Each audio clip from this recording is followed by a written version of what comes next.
जा ई तो टूट गईल। पुत्र गणेश जी पिताश्री। एकरा के साइड में धो दो ना तो तहर मम्मी देखी है तो खिसियाए लगी है। हम दोसर लेके आवतनी। अवश्य।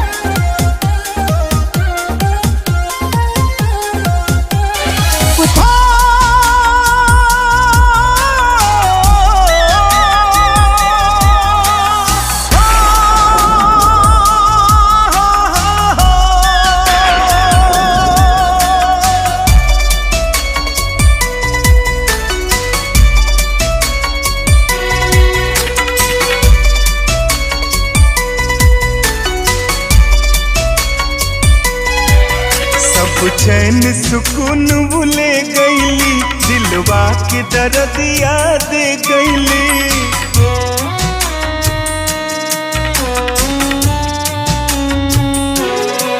सब चैन सुकून भूले गईली, दिलवा के दर्द याद गईली।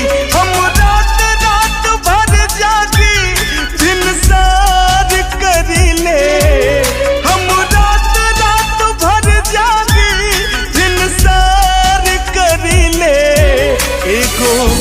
पगली के अबले इंतजार करिले, ओही पगली के अबले इंतजार करिले।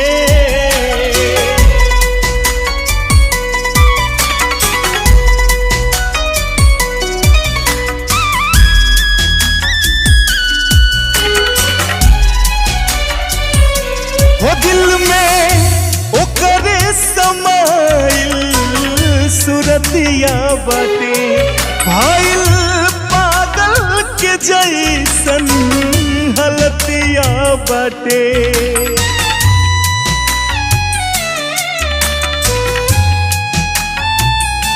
वो दिल में ओकरे समाइल सुरतिया बाटे, भाईल पागल के जैसन हलतिया बाटे।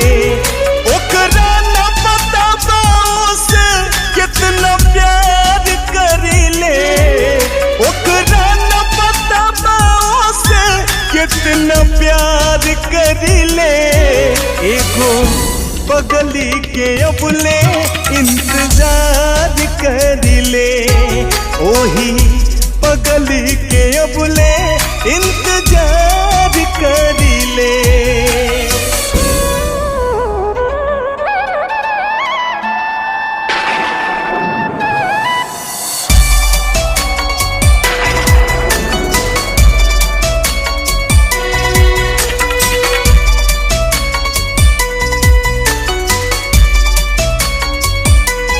हमरा जान के जाके बता देता हो, कसहू बंधु विनोद तू मिला देता हो।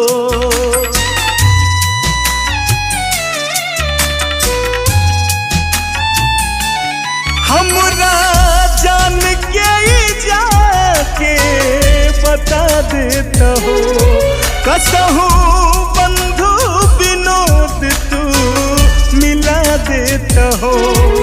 केहुओ के न बात पे अभियो एतबार करीले, केहुओ के न बात पे अभियो एतबार करीले।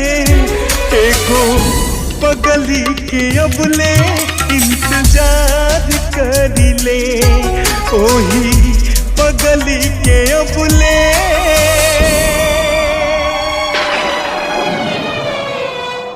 इंतजार